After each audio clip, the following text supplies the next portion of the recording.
Do you want this? Hello?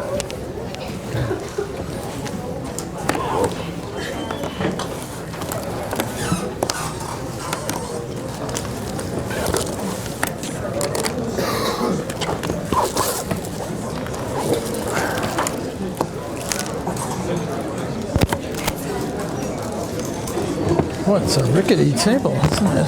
Maybe if we move it around. Oh no, it's just going to be rickety, man. That stuff's...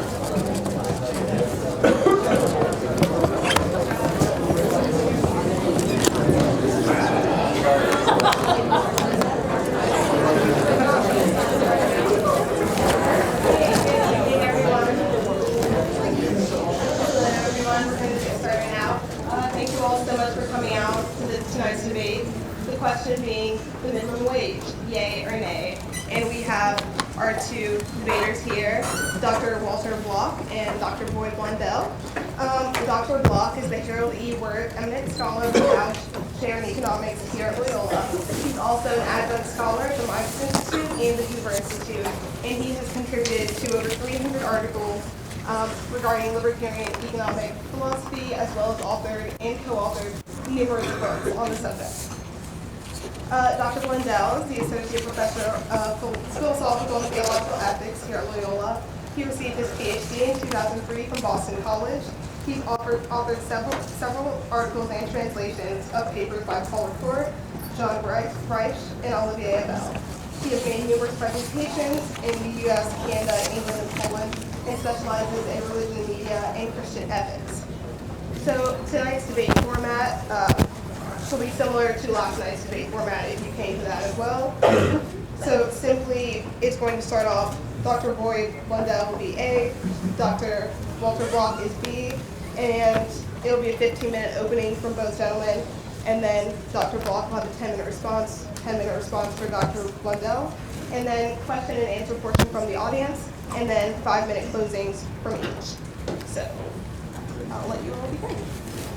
Great. Go get them. Okay.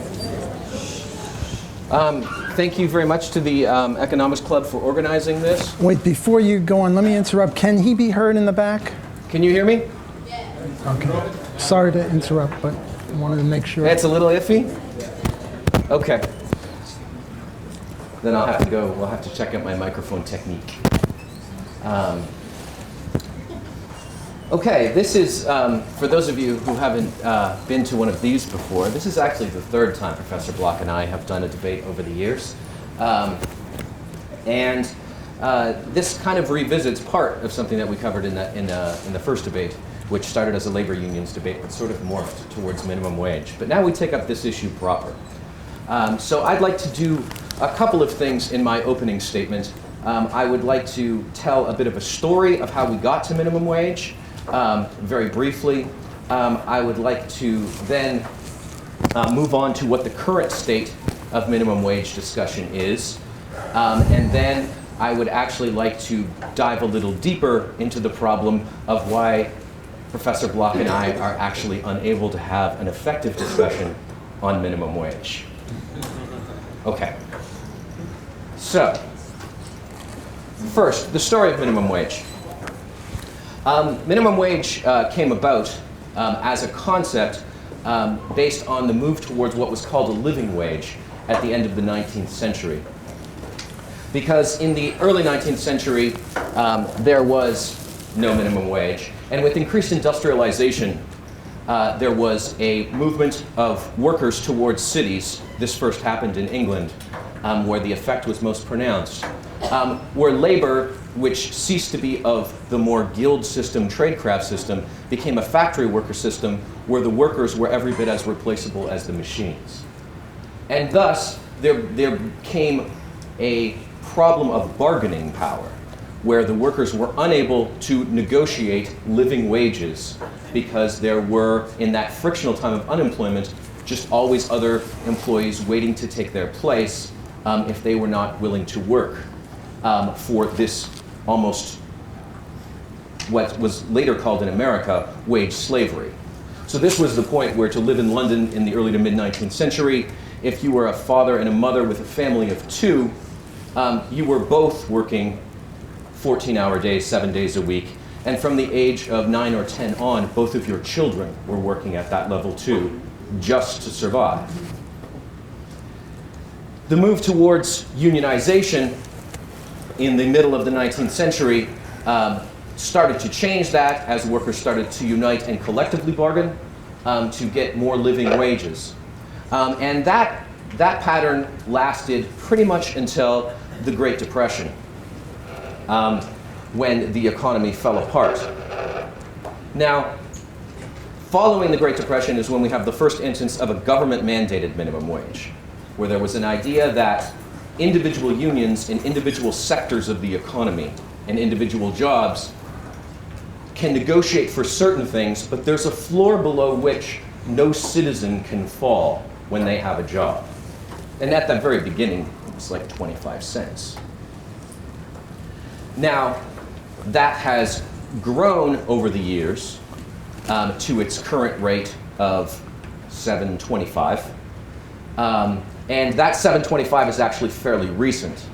As little as 7 years ago, it was back at $5.15, which in real dollars, in actual purchasing power dollars, leaves the minimum wage far below where it was, say, back in the 60s or 70s.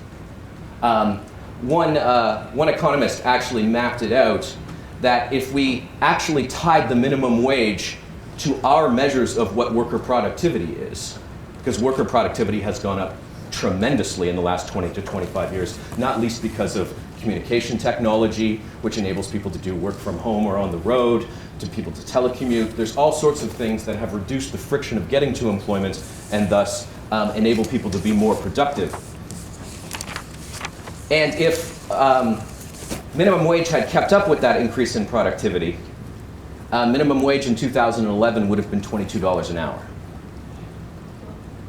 And if minimum wage had actually tracked, this is a more sort of politically rhetorical point, but if it had actually tracked with the salaries of the top 1%, so that if you took back in the late 60s the top 1% as a multiple or as a ratio of the minimum wage, and the minimum wage tracked over the years with that, minimum wage would have peaked at $33 an hour in 2007. So while the economy is growing, while the productivity is increasing of the workers themselves, nonetheless, wages are stagnating. And this is not just as a minimum wage issue, even the median wage of the average worker has stagnated over the last 15 years, despite tremendous productivity growth. Okay, so that's sort of how we get to where we are right now in the minimum wage. The proposal that is underway right now is to raise the minimum wage from $7.25 over the next couple of years up to either $9 or just over $10 an hour. There's two different proposals on the table right now. Now, one of the things that Professor Bloch is going to argue with some vigor is that this is a really bad idea because minimum wage just causes unemployment. And it doesn't just cause unemployment, it causes unemployment for the most poor and vulnerable people.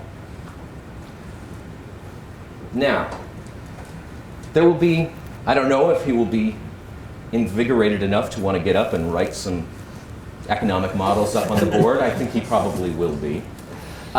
He says he's going to speak sitting down, but this is a promise I don't think he'll be able to keep once he gets started. And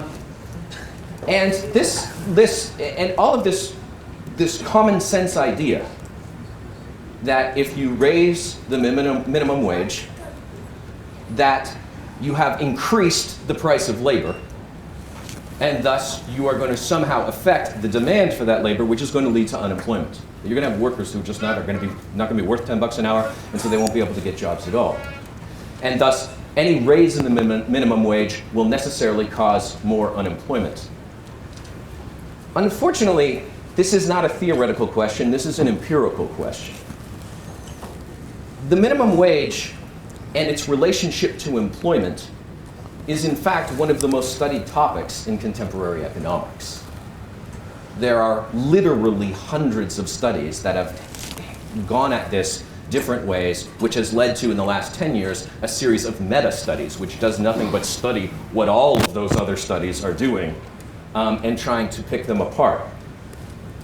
Now, the most recent study in 2013, Wolfson and Bellman revealed no statistically significant employment effects of the minimum wage. A more extensive study, this meta-study from Dukouliagos and Stanley in 2010, they took 64 separate studies on the minimum wage using a variety of methodologies to try to see, okay, everybody says that if you raise the minimum wage, people are going to lose jobs. Let's look and see what has happened in each of these different scenarios. So there's some that stuck within sectors. There are some that went state by state. Some of the most recent, actually, are very much more ambitious and went to each individual county in the United States and tracked them.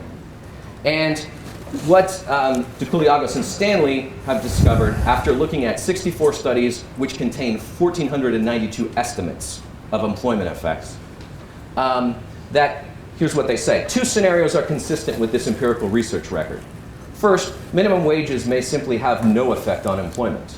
Second, minimum wage effects might exist, but they may be too difficult to detect and or are very small. This was backed up the following year by another meta-study by Hirsch, Kaufman, and Zelenska that said it's not statistically distinguishable from zero. And that's both on an employment impact and hours impact. So, that's the status of minimum wage. Why would we want to? I still think the burden of proof is on those who would want to raise the minimum wage. Anything that's going to do anything dislocating economically, the burden of proof falls on you to show why it should happen. And the burden of proof, I'm fine taking it, because it's a basic problem of social cohesion.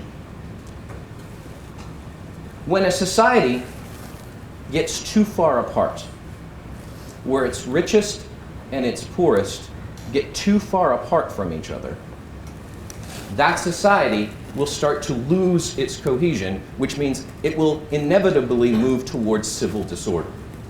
That is precisely what happened in all of the countries in the Industrial Revolution in the 19th century. As certain people got dislocated at the top and other people were left behind at the bottom, then suddenly the people at the bottom no longer felt that they had a stake in the society. Why would they respect the good of social order if social order did nothing for them? And so at that point, increasingly, you don't have a stake in the system, and rebellion seems like a more viable option. On a more limited level, on a more individual level, people who cannot make a wage in which they can live are much more likely to forego the normal working process and turn to some sort of criminal activity. Crime is much more common in areas where people are desperate. We all as a society, no matter what our position in that society, have a vested interest in having as few people as possible desperate. Because desperate people do desperate things. And that's never good for your society. Now, thus far, I've argued as though I'm debating a reasonable opponent. Sadly, I am not. He is reasonable within his own frame, actually relentlessly reasonable within his own frame, relentlessly logical, shall we say. Because what I'm debating tonight, is a fundamentalist. Walter Block is an anarcho-libertarian fundamentalist. Anarcho-libertarian, by the way, is his term, not mine. I'm not calling him names there. I am with fundamentalist. Fundamentalism is generally associated with religion, and that's exactly the lens through which we should view Bloch's positions. To give you a taste of his rhetoric, here's something he wrote recently about the minimum wage and the fact that it necessarily causes unemployment. This is to quote Walter Bloch. This is not a matter of empirical evidence, not that there can be any such thing in proper, for example, Austrian economics. This conclusion is a matter of pure logic. This is an apodictic claim, not subject to refutation, falsification, or testing. This claim is necessarily true and yields knowledge about real-world effects. Austrian economics is causal, realist, unlike the economics of mainstream economists who recognize no economic law, only hypotheses to be tested, and if not falsified, then provisionally accepted. So, as an economist, Professor Bloch declares war on the scientific method of empirical testing and verifiability. That is simply not what he's interested in. Now, a biblical fundamentalist, which people are more familiar with, takes the Bible as inerrant and assumes that all claims made in the Bible are meant to be factual in the modern scientific sense. Once that fundamental claim is made, all other claims must fit that. Other forms of inquiry are fine, but only so long as they don't contradict it. This leads the fundamentalists into all sorts of trouble with biology and geology, and they end up positing ridiculous things like God laying down separate geological strata, or a global flood messing with the evidence, or Adam and Eve riding dinosaurs. It seems ridiculous, but it's just a case of extreme confirmation bias. The underlying question is always for them, how does this new piece of information confirm my basic conviction that Scripture is scientifically inerrant? A libertarian fundamentalist, on the other hand, takes the concept of individual freedom, narrowly defined as being free from government restraint, and raises it to the status of a sacred creed. This rigid, narrow, and completely unrealistic view of human dignity governs everything he says about everything. And like all fundamentalists, he finds himself regularly painted into corners when faced with empirical reality. So he ends up claiming that unions actually don't raise wages, or that the poor really would be better off without a minimum wage, or that the Civil Rights Act was a bad idea. I don't ascribe to Professor Bloch the nasty motivations that many others do. It's just his fundamentalism coming out. Now, in every religion, there needs to be some sort of deity. Every religion needs its God. And in libertarian fundamentalism, that God is the market. Whatever actually happens in a negotiation is the market speaking, and it cannot be questioned. That's why he cannot... Thank you, Dr. Blundell. Okay. All right. I'll have some time in my response. You have 15 minutes. I'm hooked up, so you can... Okay, you're good? Yeah, I think so. Can everyone hear me in the back? No, I don't think that's gonna... How about now? This is good? Okay, I'll just hold that each of us will have one weapon, so to speak. I want to thank Boyd for debating with me, and as he says, this is our third debate. The first one was on unions, the second one was on healthcare, and now minimum wage. I happen to be a bit of a skunk at the garden party nowadays because of the misquotation of me in the New York Times saying that I favored slavery as it actually existed. This was a total misquote. I never said that. In my view, slavery is an abomination. I was just trying to find out why it is, and the reason it is, I think, is because it violates the non-aggression principle, namely the slaves were forced into it. And what I said is that if they weren't forced, if it was voluntary, hypothetical, then all the venom would have been taken out of it.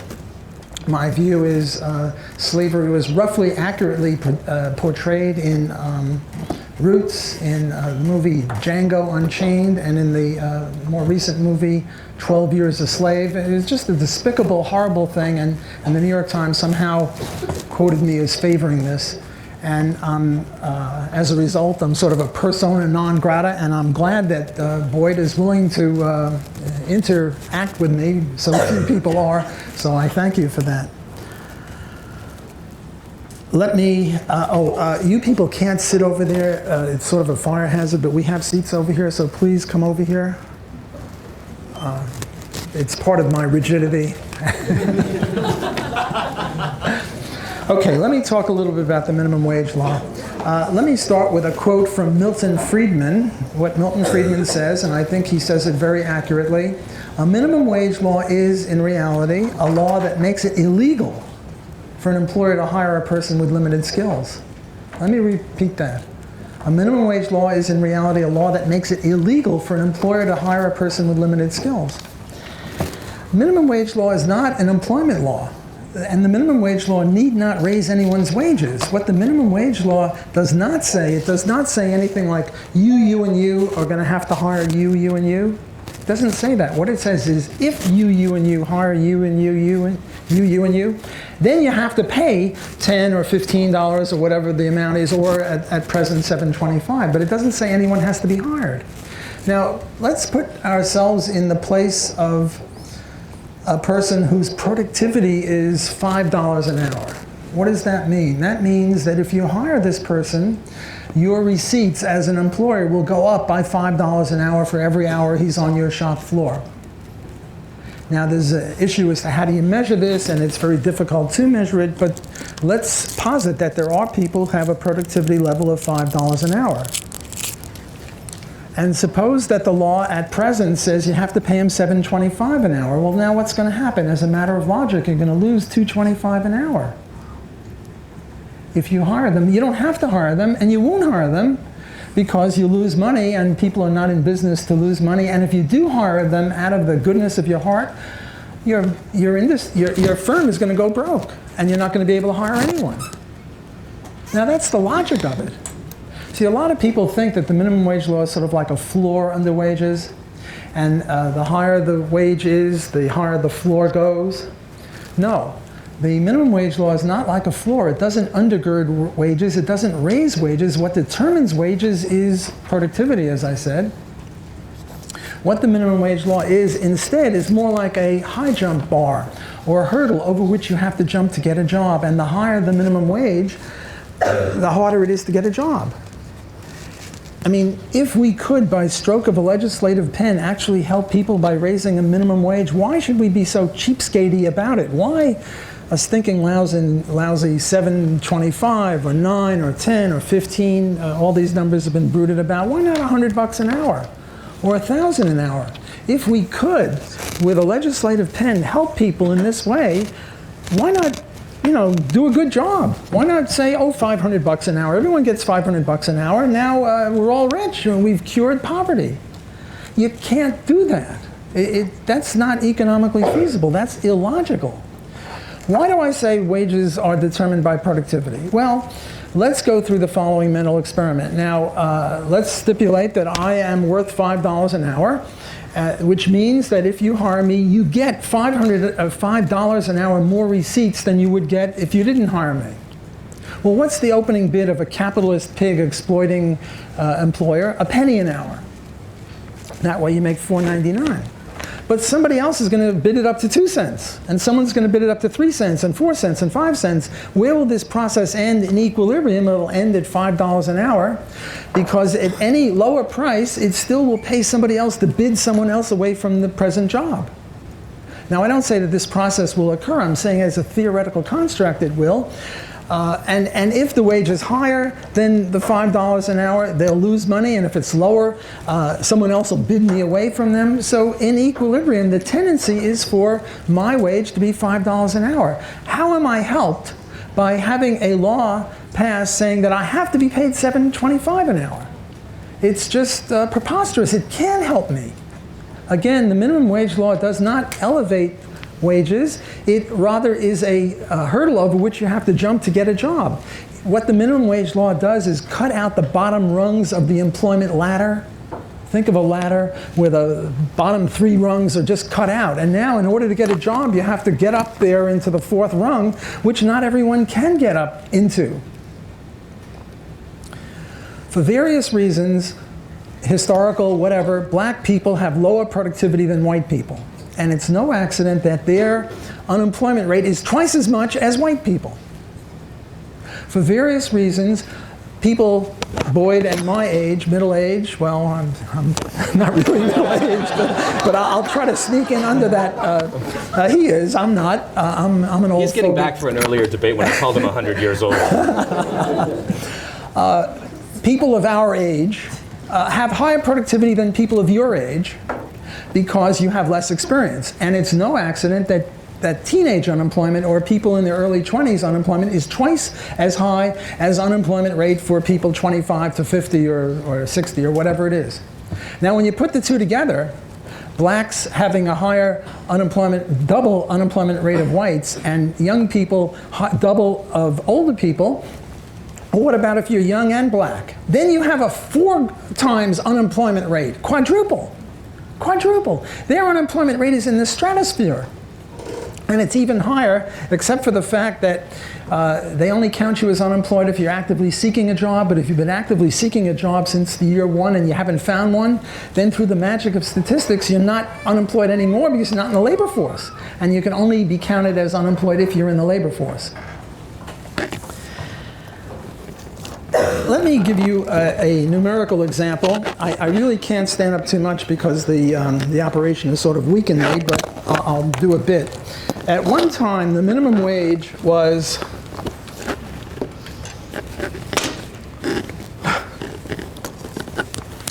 The minimum wage was 40 cents an hour. 40 cents an hour, and then they raised it to 70 cents an hour. And this is the demand curve for labor. That's the quantity of labor, and that's wages. Pardon my handwriting. I'm doing the best with my left. I'm a righty. Did anyone get unemployed in the very next day? No. No one got unemployed in the very next day, and the example that I often use to illustrate this point is manually operated elevators. In the old days, when you got onto an elevator, there was a guy standing there. He wasn't a pervert. He was just the elevator operator, and he'd say, "What floor do you want?" And you'd say, "Oh, I want the 16th floor," and he'd sort of move the thing around and get you to the 16th floor. He didn't get fired the next day.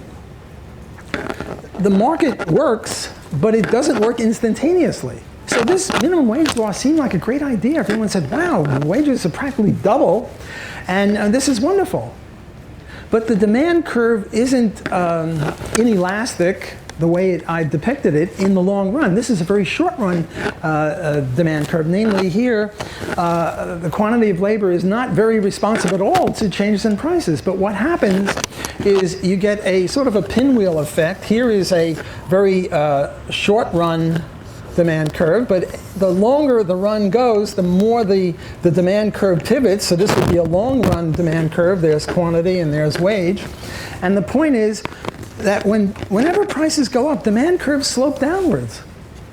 If the price of peas went up, we would buy fewer peas. If the price of beer went up, other things equal, we'd buy fewer beer. There's nothing magical about labor. When the price of labor goes up, people buy less of it. It shouldn't shock anyone. The point is that these empirical studies, it depends upon how quickly they're looking at stuff. If they look at the results one day later, they're going to not find, 5 more minutes? Okay. They're not going to find any unemployment at all. But if they look at it after a year or two, when other things are occurring and it's very hard to get the effects of the one thing distinguished from all the other things, then they get very different results. Boyd talks about massive numbers of studies. Yes, there are lots of studies about the minimum wage. I would estimate that of all studies, 95% of them come up with this sort of a thing. And then you get the phenomenon of people like Stiglitz, who won the Nobel Prize, and he signs this thing with 500 other economists saying, you know, minimum wage is a great thing. And if you look at his textbook, he's giving you roughly what I'm giving you. And then journalists ask Stiglitz, they say, well, how do you reconcile your signing of the minimum wage with what you said in the textbook? And it's just wonderful to hear what he says. I can't understand what he's talking about. It's sort of trying to reconcile the irreconcilable.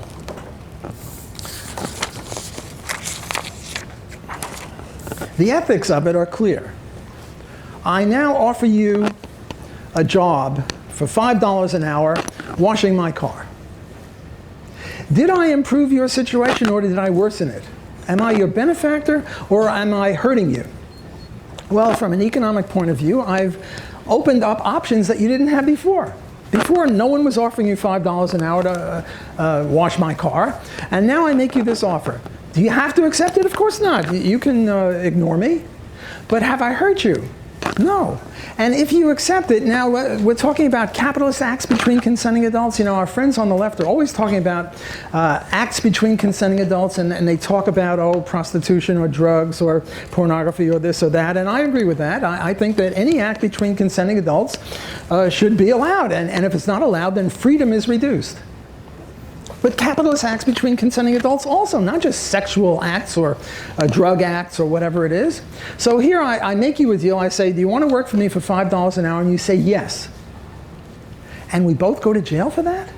That's what the minimum wage law does. Now, they're probably not going to put you in jail because you're being victimized. They might put me in jail because I'm the exploiting employer.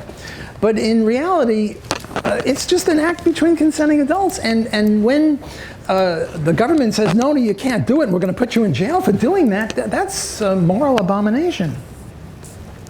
Now look, even our friends on the left admit that there will be some unemployment. They never say there'll be none. They say there'll be some. And what they say is there'll be, 5% more unemployment, or 1 out of 20 people will lose their job, and 19 people will get a higher wage. Let's suppose that that's true. Now what I do is I go to the inner city where there's high unemployment, and I have a gun, and I go over to one of the guys and I say, give me $100 or I'll shoot you. And he gives me $100, and now I give $5 to all the other 19 people. Well, what do we call me? We call me a criminal. In other words, even these people admit that there will be some unemployment. I mean, if they say that the demand curve is vertical, I mean, that's just preposterous. So, and if it's not vertical, there has to be some loss of employment, and what they'll say is, 1 out of 20 people will be unemployed. Well, that's equivalent to me going to one person and taking all his money away, or $100, and then giving out that money to other people. That's a criminal act on my part. And these people admit that that's the effect of it, so they're a bunch of criminals. I think if there were any justice, and you should write this down because it's very radical, not only should we not raise the minimum wage law, not only should we keep it there, not only should we lower it, but we should get rid of it. Because the minimum wage law doesn't uphold anyone's wages. What upholds people's wages is their productivity. And not only that, but I think we ought to put them in jail. The people that actively promote the minimum wage. Not Boyd, who is just exercising his free speech, but I'm talking about the legislative people and the judges and the policemen that put people in jail for minimum wage law violations. They're criminals. They're creating unemployment of the most helpless people. Young, poor people are the ones who are victimized by that, and they have this thing that they're the greatest people since sliced bread.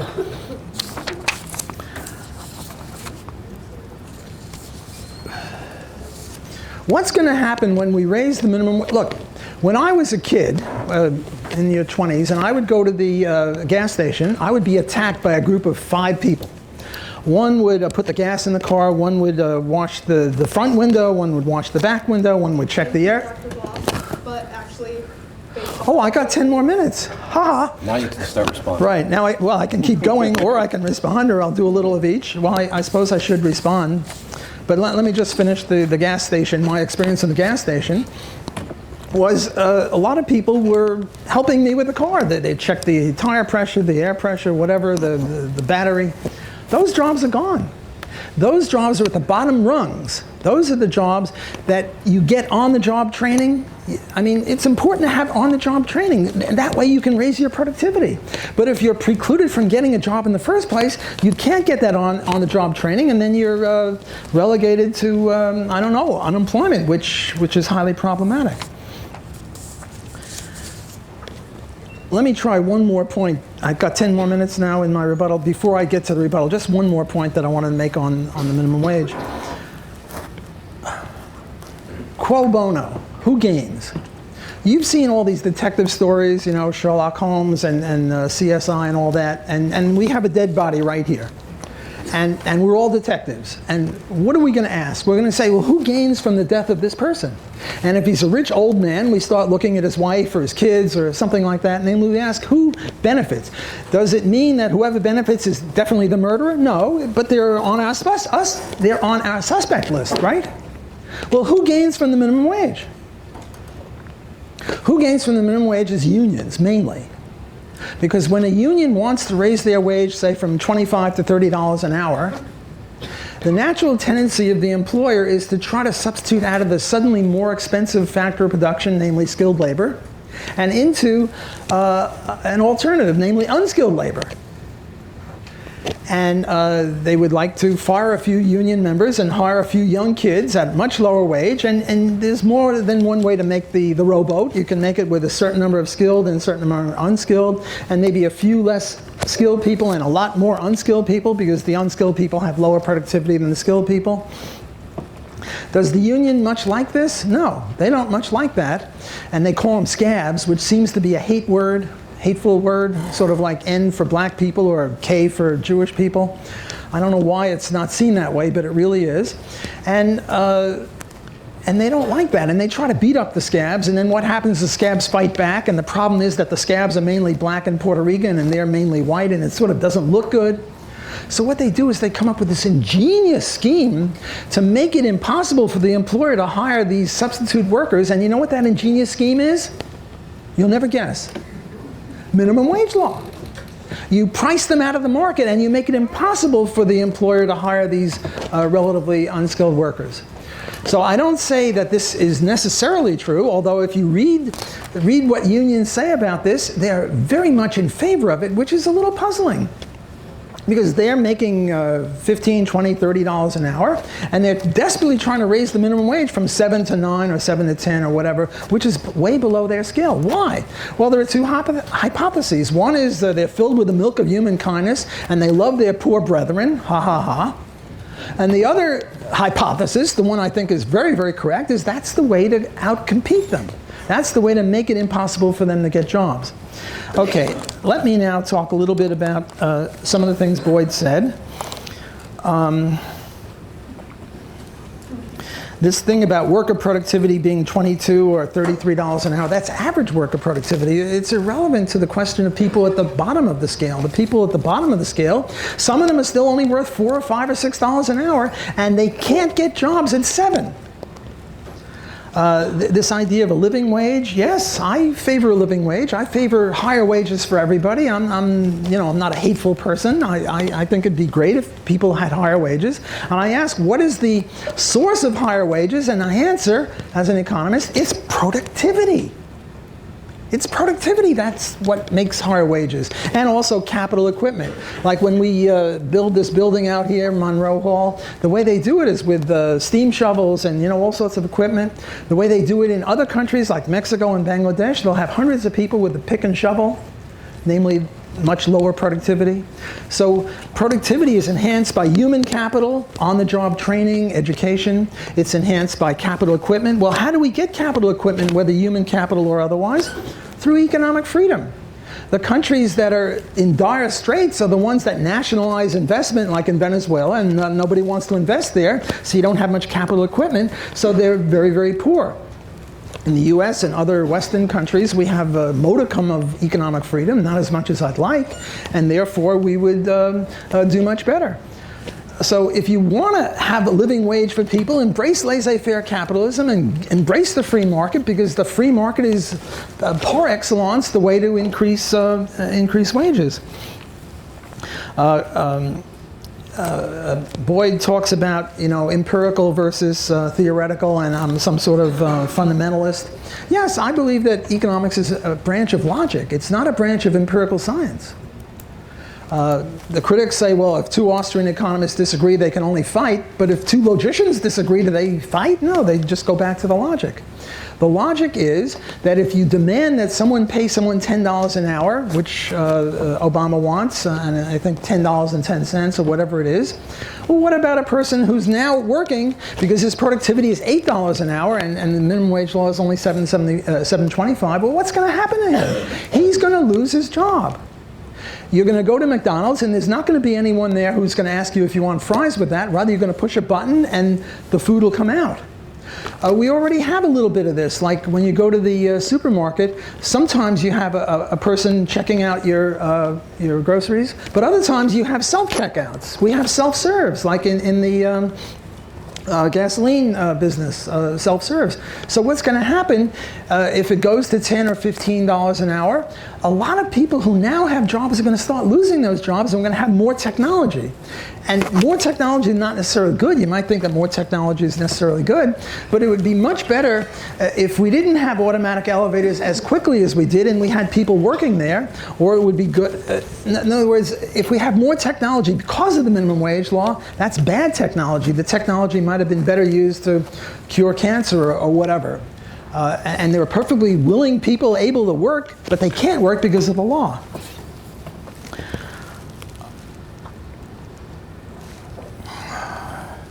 He talks about cohesion.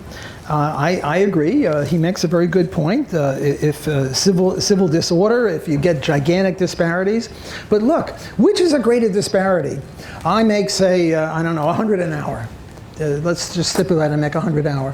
Which is there a greater disparity between the 100 an hour and $4 an hour, or between 100 an hour and zero? Because if you have a minimum wage law, people whose productivity is $4 an hour will not get $4 an hour, they'll get zero.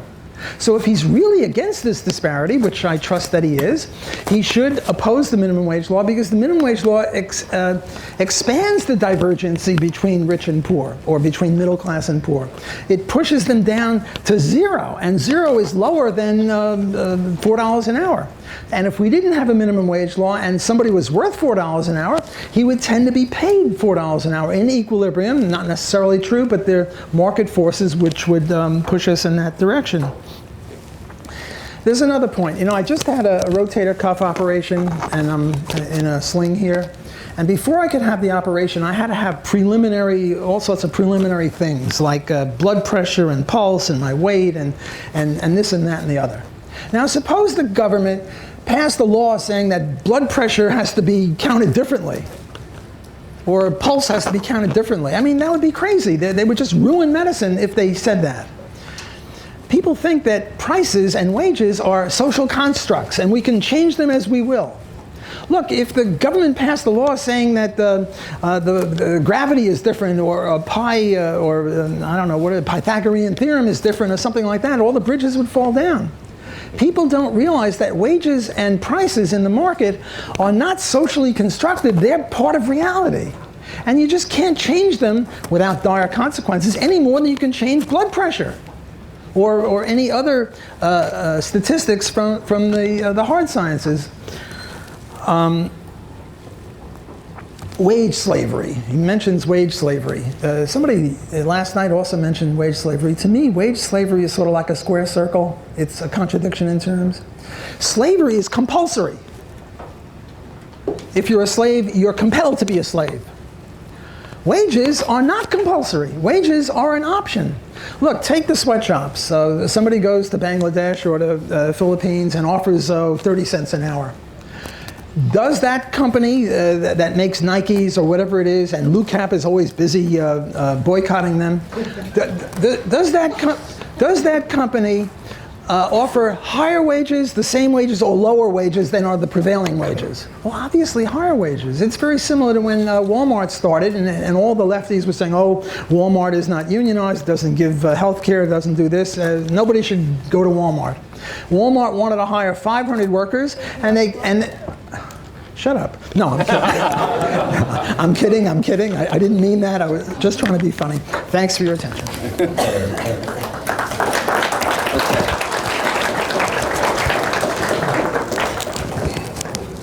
I think it's on.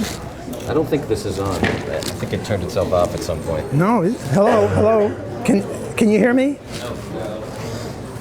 Bitch. Hello.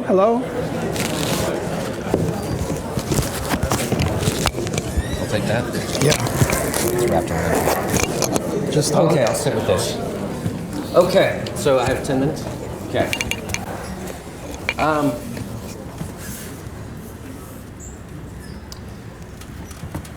You begin to see my problem of arguing with the fundamentalists, which is that I just explained that there's literally hundreds of studies that say that minimum wage raises, reasonable minimum wage raises, have no discernible effect on employment. And then he just said 95% of them, I estimate, would agree with me. And check. Don't take my word for it. Go look at it. Go read them yourself. This is an ongoing discussion. There's lots of stuff and lots of publications right now because of the minimum wage.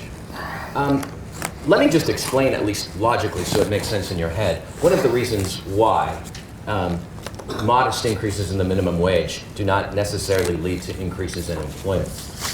This is really obvious as an empirical fact, right? Unemployment is not higher in states with higher minimum wages. Unemployment is not higher in countries with higher minimum wages. There is, in fact, no correlation between the level of your minimum wage and your unemployment. This is something you can check. Now, this is what happens. This is what will happen if this latest unemployment, let's say it's raised from $7.25 up to $9 an hour. First of all, there will be what we call channels of adjustment. There will be ways in which employers adjust to the new wages. Now, some of them will be reduction in hours. Although, I think most college students, if I said, next week you have to work 12-hour shifts for $8 an hour, or you had to work eight hours worth of, you have to work for 8 hours at $12 an hour, you would make the same with only 2 4-hour shifts instead of 3.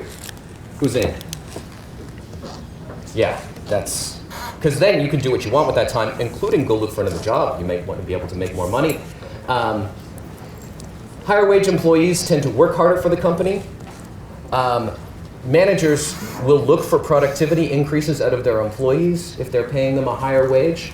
Right now, productivity is not maximized because for managers, the time and effort it takes to do the research and work to maximize the productivity is not, in fact, an effective use of the manager's time. And so it's worth having less than optimal productivity just because of the labor. It's cheap enough. If the labor is more expensive, you actually work towards more productivity increases. The other thing that will happen is some level of wage compression. The people further up the ladder will not be making quite as much more. And of course, some of it will be small price increases that will be passed on to the customer. This happens all the time. One of the reasons that this doesn't actually drive people out of business or force them to fire people wholesale is because businesses deal with these kind of cost fluctuations all the time. They deal with this when oil goes up and thus their transportation costs are up, or their heating costs for their place are up. There's lots of different kinds of costs that can suddenly go up where suddenly a material you need for manufacture goes up or down. And businesses are well used to coping with this.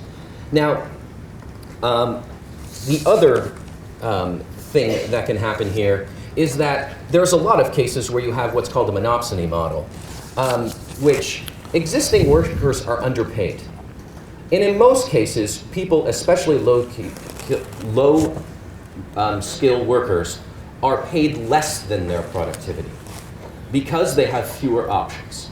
Because it turns out that changing jobs is not a frictionless move.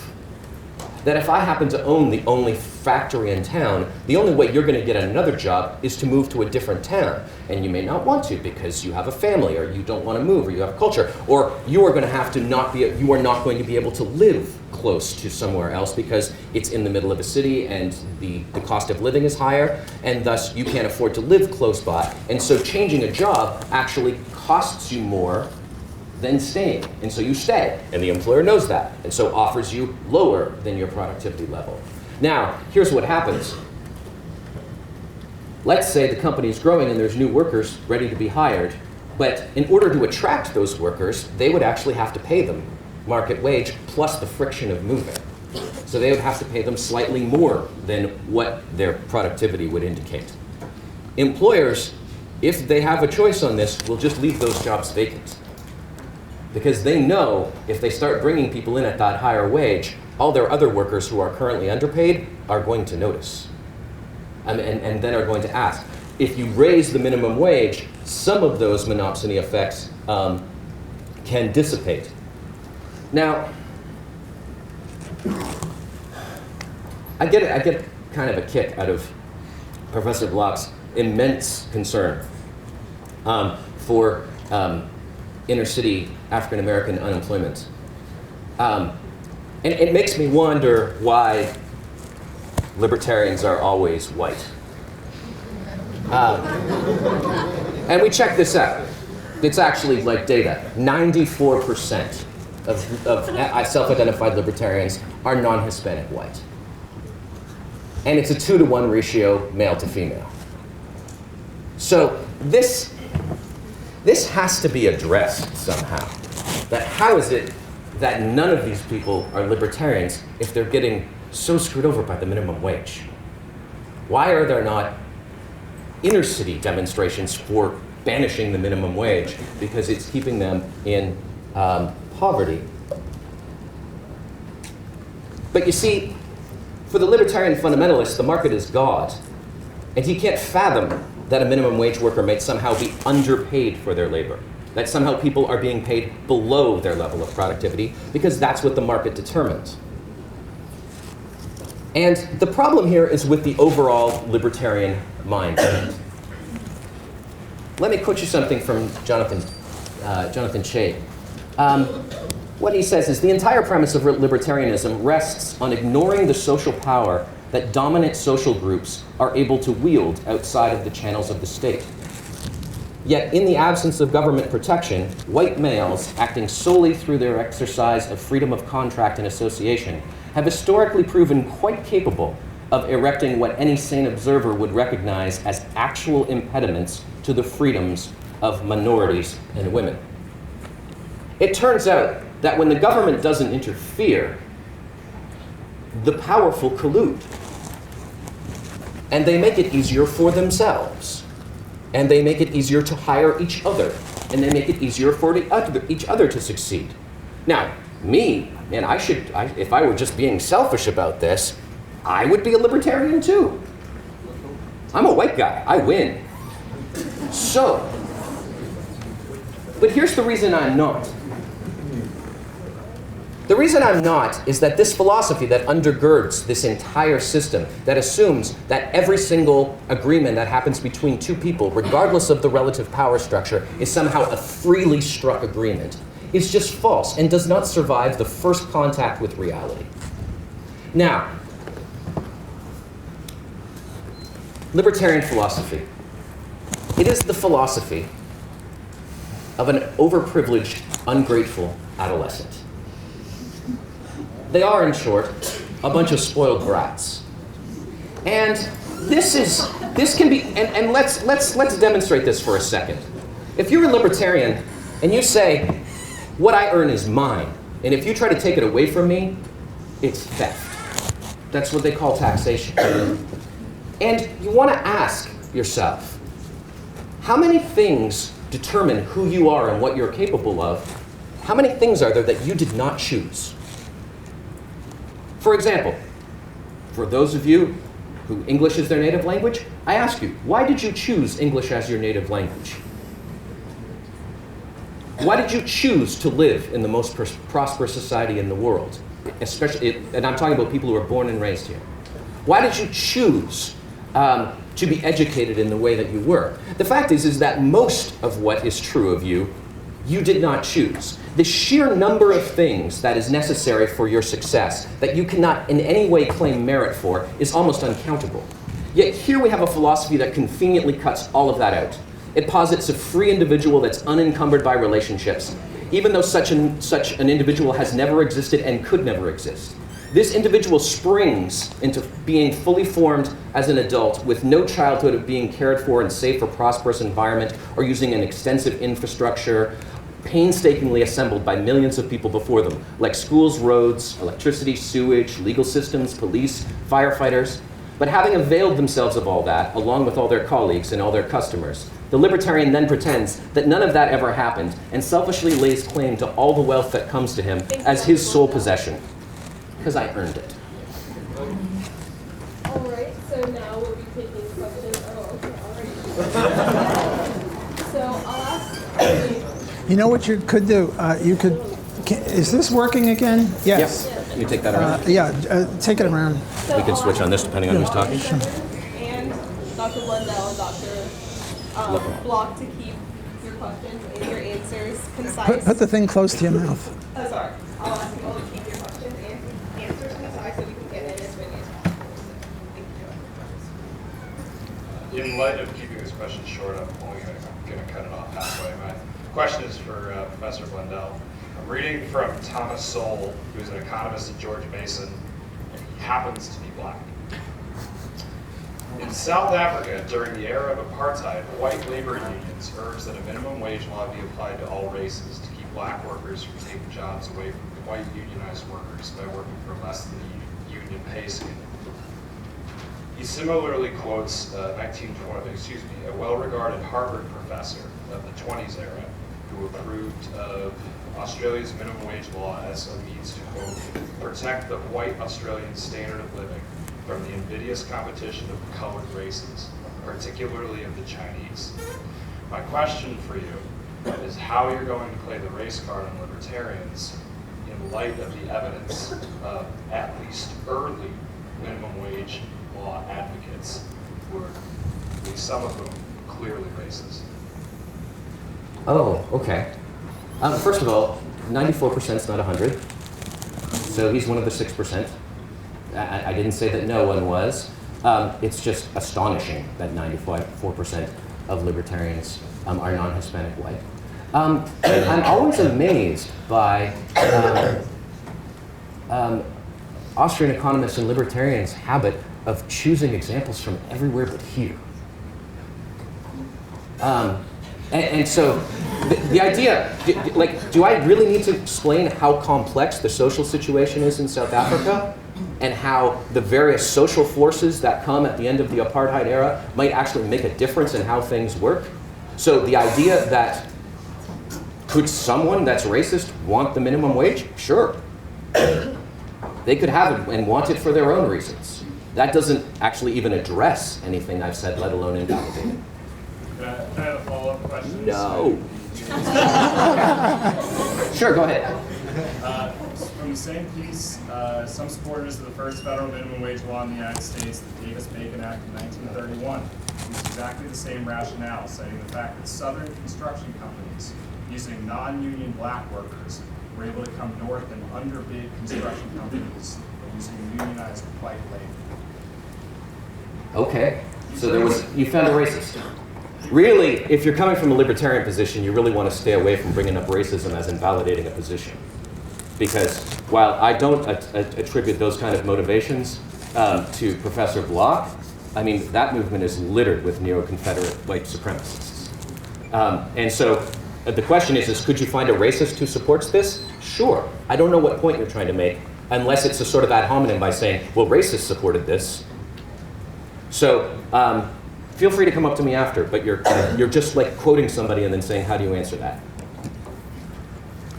You know, in law school, I understand, I've never been to law school, but I hear this, that if the facts are against you, you argue the law, and if the law is against you, you argue the facts, and if both are against you, you change the subject, or you scream or something. And I think that's what my debating partner is doing. Instead of sticking to minimum wage, he's talking about libertarianism, fundamentalism, taxation, that we didn't choose things, that were unencumbered.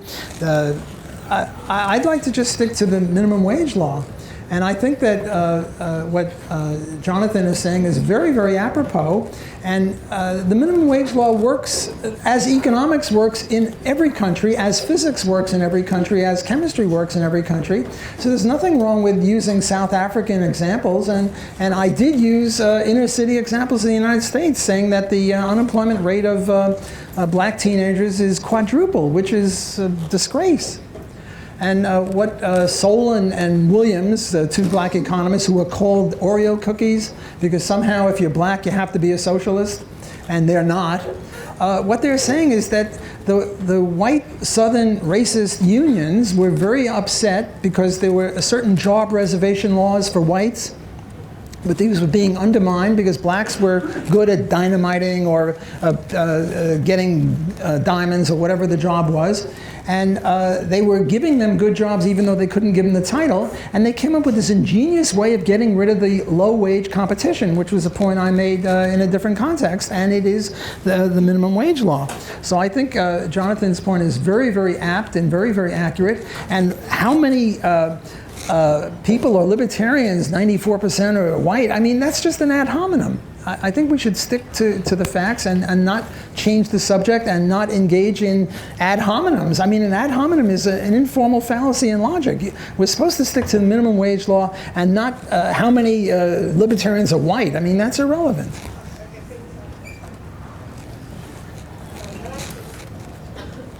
This question's for Dr. Block.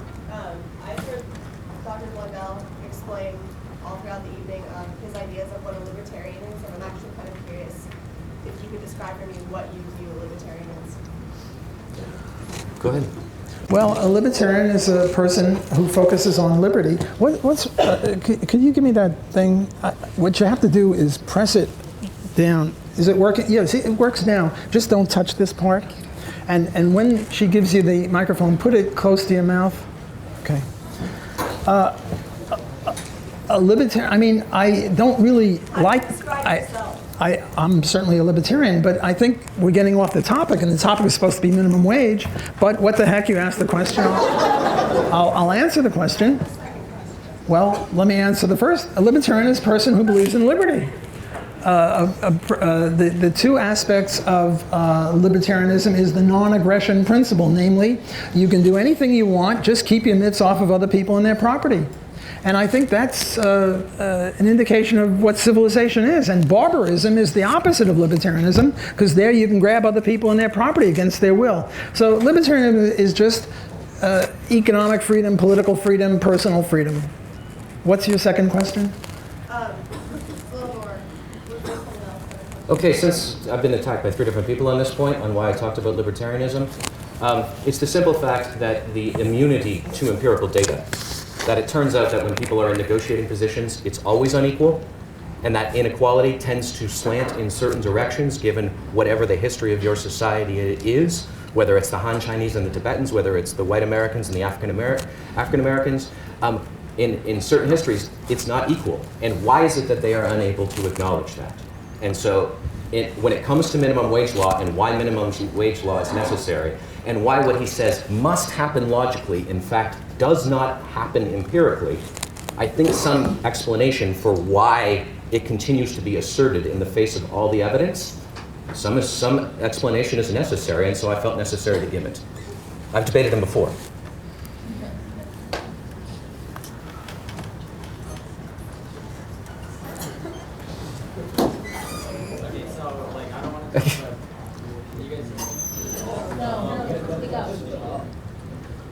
Just yell. You have to press, there's a little red thing at the bottom, press it for 2 seconds, and then don't touch it anymore. Okay, no, it's not working. Okay. I have a question for each of you, and I don't think that we should be discussing political views or anything. I think we should stick to the topic of like minimum wage, which comes down to like, will unemployment happen? So my question is like, under Hirsch, Stanley, and the other study that you had, what was the average duration of time that they looked, like the span of time that they looked? How many years did they look? Most of them, most of the studies, most of the early studies actually looked at fairly short duration times. And then in the 2000s, a couple of studies, they looked at one instance of a raise in the minimum wage and then calculated what happened over the next year or two. And then there's other ones later in the meta-studies that started to critique the earlier ones that started doing much more longitudinal work over what happens over a long period of time. All right, I have a question. So what, you said like it takes a little while for these detrimental effects to like kick in, and you gave the example of 40 cents to 70 cents. I didn't hear that. Down to like, I didn't hear that. I gave the example of what? like after you raise the price to 70 cents, that like the negative unemployment effect won't happen until like sometime later, and that his studies don't look at that amount of time. How much time does it take for those like detriments to kick in? How much time does it take for the detrimental How much time effects? does it take for unemployment to kick in once you raise minimum wage? How much time does it take for the unemployment, the detrimental effects to kick in once you raise the minimum wage? It depends upon how quickly people can adjust. If they have to go from manually operated elevators to automatic elevators, it takes a while. If they have to go from service to self-service, getting rid of waitresses, you know, what is it? Microsoft now has this tablet thing where you walk into a restaurant and instead of a waitress or a waiter coming over and taking your order, you sort of press some sort of a screen. How long does that take? It varies in various industries. Look, the point is that in every other example that we know of, when you raise the price of something, people buy less. It would be amazing if you raised the price of labor and people didn't want to buy less. How many people's productivity is below $7.50? How many people's productivity is below $7.25?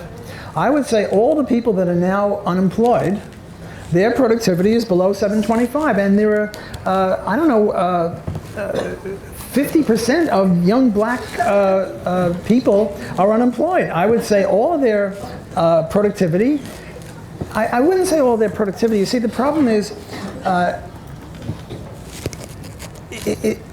let me stick with that. I would say that virtually all the people that are now unemployed have productivity levels under the minimum wage, and if we got rid of the minimum wage, all of those people would get jobs at wages below the minimum wage, but $4 an hour, look, $4 an hour isn't great, but it's better than zero. And it's better than being bored and getting into trouble with the cops and going to jail. And when you make $4 an hour, you're getting on-the-job training, and then in 6 months, you might have higher productivity, $5 an hour. And now, if there's a divergence between, let's say you were hired at $4 an hour, and present your productivity is $5 an hour, that means the employer is making a whole $1 an hour off of you, and other employers have an incentive to bid for you. So that's how you would get up the employment ladder. Of course. What else could he say? Everybody makes exactly their productivity level, so anybody below 725 doesn't have a job. People who make 725 are worth 725. People who make 12 are worth 12. I mean, most people here are pretty young, but you've been around long enough to realize you're not always getting paid exactly what you're worth to a place. Sometimes you're getting paid more, and sometimes you really feel like you're getting paid less. People do not have actually intrinsic productivity levels. I can change your productivity level as an employer just by training you. The big advances in productivity were by giving people BlackBerries so that they, on their train commute home, could continue to do something during the course of the day that rendered unproductive time productive. That led to massive profits for corporations that I would add did not get passed on. Wages have stagnated in a way that economic growth has not. This is why you're forced into crazy examples of why don't we just raise the minimum wage to $100 if we're going to raise it to 10? Because that would be crazy. And it would be a massive economic dislocation. But just because a crazy raise of the minimum wage would be a bad idea, in no way even implies that any raise of the minimum wage would be a bad idea. So this is, again, that sort of rigid thinking that I'm trying to get a handle on that just always goes in black and white. If there's any problems with the minimum wage, we shouldn't have it at all. I don't know who's handling the questions here. The black girl. Okay.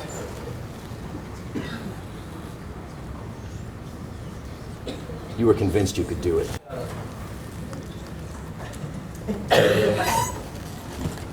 So my question's for Dr. Block.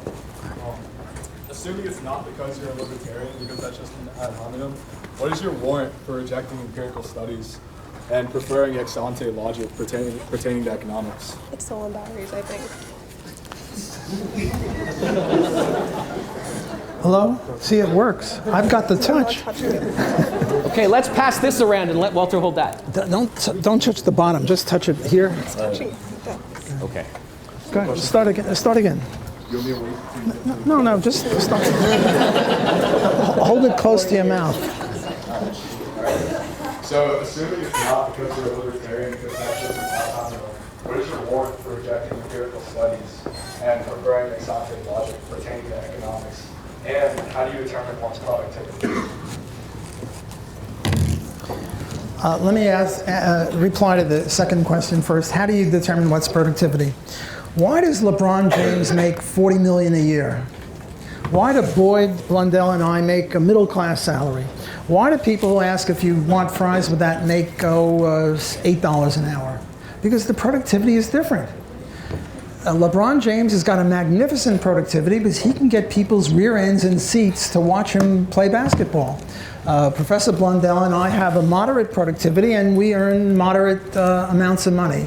Can I answer that question, and then I'll hand it right back? Okay. My turn, and I'll give this to you in a second. Okay. It's very hard to tell productivity. There was this case of Lynn Sanity, the basketball player. What was his name? Jeremy Lin. And Jeremy Lin is Asian American, and it's well known that Asian Americans can't play basketball unless they're 7'9". And he went to Harvard, and it's well known that Harvard people can't play basketball. So he wasn't even given a scholarship to college for that. And yet, when he was given a chance, all of a sudden he was in the back of the bench in various basketball teams, and then he was on the Knicks. And he scored 25 points and had 10 assists or something. And yet the people that are trying to measure the basketball ability are paid a lot of money, and they're experts in this. People can make mistakes. Now, I never said that wages exactly equal marginal revenue product or productivity. I said there's a tendency in that direction. And if there's a big divergence, that's a profit opportunity. And just as nature abhors a vacuum, the economy abhors a profit opportunity, and the way it deals with a profit opportunity is people move in and try to grab that person. So it's very difficult to tell what person's productivity is, and that's part of entrepreneurship. People who can measure productivity and get a good read on this guy's more productive than that guy, they make a lot more money because they're not going to overpay and they're not going to underpay, whereas people who can't measure this go out of business because they're not good entrepreneurs. That's your first question. Your second, I'm sorry, I can't hear you. So anyone can answer with a rhetorical question, but I mean, it's such a large part of your argument. So do you have an actual concrete method by, like, so even with your argument for young Black Americans, or anyone really, do you have an actual concrete method by how you determined it? So like for your statistics of young Blacks growing up in the mid-city or wherever, that they were they had 1/4 productivity, how do you determine that? Well, the way you determine productivity is various people estimate it, and some do well and they make profits, and other people don't do well at estimating productivity and they lose out, and the ones who remain are roughly good estimators of productivity. Now, your second question is, why do I eschew empirical work? I don't eschew empirical work. I think economics is a branch of logic. It's not an empirical science, but I'm open to empirical work as illustrating the thing. But if somehow you come up with an empirical work that shows that demand curves don't slope downward, you have to look askance at that. I never said, let me just repeat this, that wages are exactly productivity, but there is such a thing as productivity, and people don't have a little thing on their forehead or on their lapel and saying, well, my productivity is $20 an hour. You have to estimate this, but to say that since it's sort of amorphous and vague, that there is no such thing as productivity, look, productivity is why we hire people. It's why we have a GDP, because people produce stuff. If we just dug holes and filled them up again, we'd have zero productivity and we'd all starve. Okay. LeBron James makes $1 gazillion because LeBron James belongs to a union. He belongs to one of the most powerful unions there is, which is the NBA Players Association, although they kind of pale next to the MLB. The baseball players have an excellent union. And if you think that people are paid just according to their productivity, then you need to look at what owners made back in the 50s and look at the quality of the players back then. So if you go back even as far as the famous Wilt Chamberlain argument from libertarian Robert Nozick's book, makes hugely less because they did not have a powerful enough union to collectively bargain for their wages. And the reason for that is, and the reason that happens that way is that productivity, your estimation of productivity only puts a ceiling on your wages when it comes to an employer. It does nothing to determine the floor. Your productivity doesn't determine the floor because your productivity is determined, your wage, my wage offer is going to be determined by my bargaining power over you.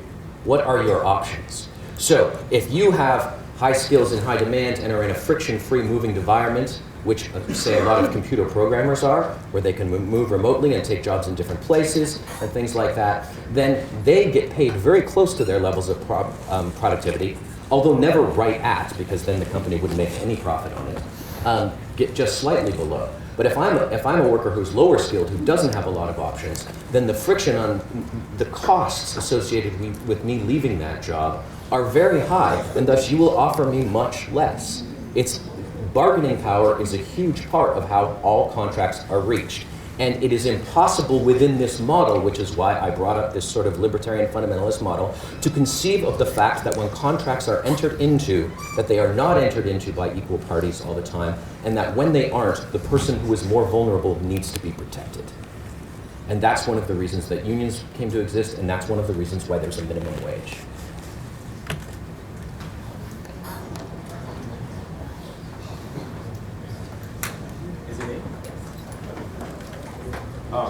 For Professor Bach, if you find productivity so hard to estimate, why do you make such a confident claim in estimating that everyone who's getting paid below the minimum wage is at a productivity level lower than that? The question is, if I admit that productivity is hard to measure, why am I so sure that the people who are unemployed are the ones with productivity below the minimum wage? All of them, yeah. Well, I shouldn't say all, 99% or whatever. You never get all or none in social science. Most of them. The overwhelming majority of people who are unemployed, I deduce, have productivity lower than the minimum wage. And just because it's hard to measure it doesn't vitiate that claim.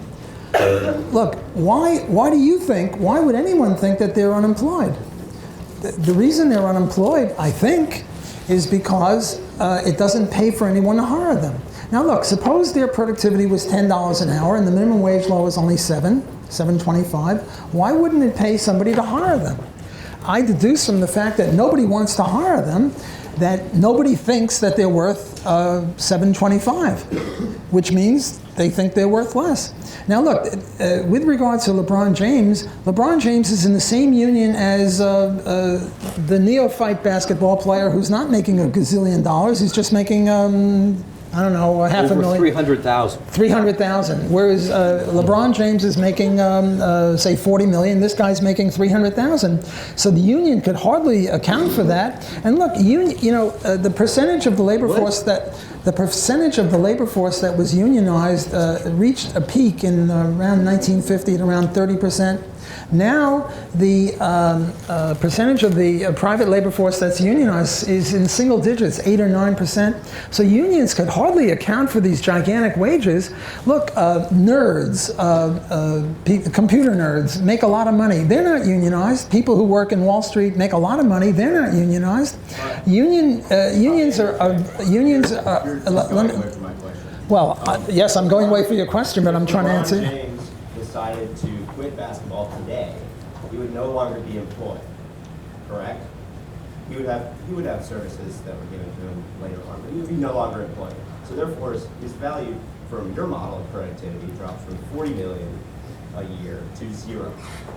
Well, I wouldn't say 0. There was another guy. Who is the best basketball player for LeBron James? Michael Jordan. Michael Jordan went into baseball, and he wasn't that good a baseball player. But because of his notoriety, he could do something. Now look, if LeBron James or Michael Jordan quit their day job and became, I don't know, a plumber or a bus driver or whatever else, they would earn the salary of a bus driver. They wouldn't earn 0. So that's their productivity level? Well, LeBron James's productivity level as a basketball player is 40 million a year, whatever, something real big. His productivity as a lawyer would be much less, presumably. I don't know. Maybe he'd be a great lawyer. We'd have to wait and see. But Michael Jordan's productivity as a baseball player was a lot less. And if Michael Jordan became a professor, he'd probably make what professors make, you know, 80,000, 100,000, nothing like 40 million. So yes, people's productivity in different things are different. Look, you know, I try to tell my students jokes, and I'm a horrible joke teller, and my students will verify this. So if I try to become a stand-up comic, I wouldn't make much money. My productivity would be very low. Whereas an economist, it's middle class. Okay, so we're together on that point. But then we go a step farther and we say, everyone who works at McDonald's, if they didn't work at McDonald's, they would be worth much less than minimum wage. How can you say that it would be a place that only employs minimum wage employees? They would not be better off somewhere else, getting paid higher. And they could actually have a productivity value higher than what they're getting paid. Well, if they had a productivity level higher than what they're paid, let's say their real productivity was $12 an hour and they're being paid $7 an hour, there would be a tendency, it wouldn't be exact, but there'd be a tendency for them to get a raise. Look, take the case of California growers going down to Mexico and bringing up Mexican workers to pick crops in California. And what they do is they pay them, $4 or $5 an hour in California, and they give them really lousy, no hot and cold running water and this and that and the other. But in Mexico, they're making 25 cents an hour. So those people in Mexico look upon these trips as wonderful. Whereas people like Cesar Chavez, who is a hero in some quarters, in my view, a horrible person, what they do is say, well, since they don't have a hot and cold running water, and since they're not making minimum wage, ship them back to Mexico. Don't let them in this country. Now that seems to be despicable to me. Namely, what's happening is the California growers are going down to Mexico, in effect, to raise the wages of people whose productivity is higher in California. Because in California they have more capital goods than in Mexico. So this process is a process of raising wages to productivity levels, and you're quite right. Not only is productivity different in Mexico and in California, and it's different in basketball and in whatever else LeBron James could do, it's a very complicated kind of an issue. You can ask me. I don't know why that thing doesn't work. It works for me. Dr. Blundell, Speak. Yell. Speak louder.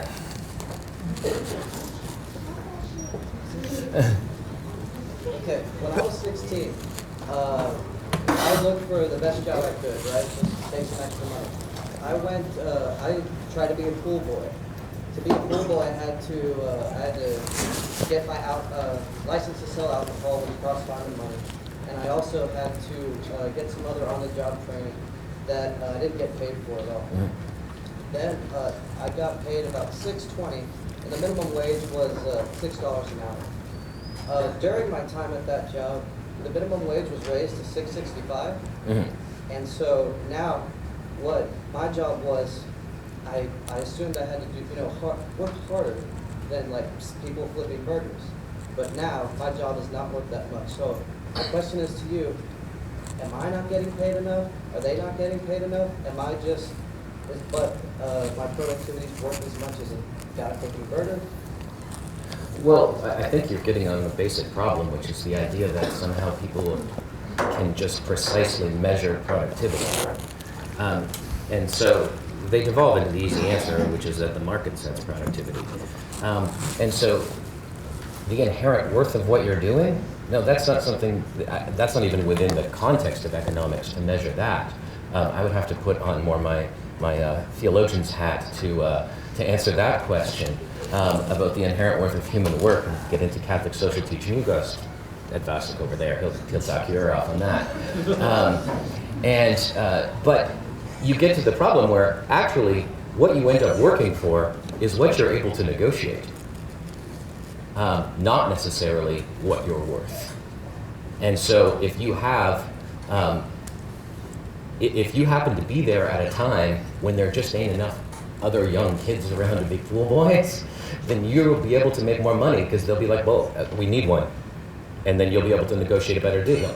And if there happens to be 5 other kids your age around, then you would end up getting negotiated to a much lower wage.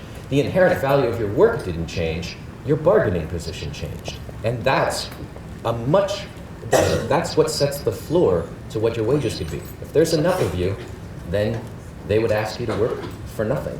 Or they would ask you to work for 1 penny an hour. They'd ask you to work for $1 an hour. Whatever it was, to just make it worth somehow your while. And then they would try to set the floor there. And then if you didn't take it, they'd ask the next guy. Isn't it amazing that LeBron James has a lot of bargaining power, and that Professor Blundell and I have an intermediate amount of bargaining power, and then other people have a much lower bargaining power, people who push brooms around factories? Isn't that amazing? No. I don't think it's amazing. I think it's because of their productivity.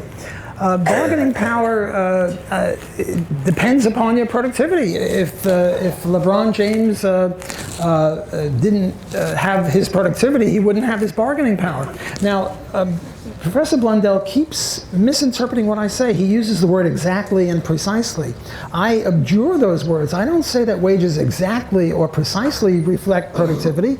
I say that there's a tendency for them to come together, because if they're too far apart, then there's a gigantic profit opportunity, and something's got to give. If somebody is worth $100,000 a year and he's making $20,000 a year, something's going to happen. Either an employer will come to him and say, like the California growers go to Mexico, because their productivity is very, very different in Mexico than it is in California, or the worker is going to go and apply for a job and get more money. You don't have these gigantic differences between wages and productivity. I don't say it's exact, I don't say it's precise, even though he keeps attributing that to me, but I deny that. I don't say that the wages are exactly productivity and you can read one from the other. I say there's a tendency for them to be close, because if they're too far apart, economic factors come into play which undermine that.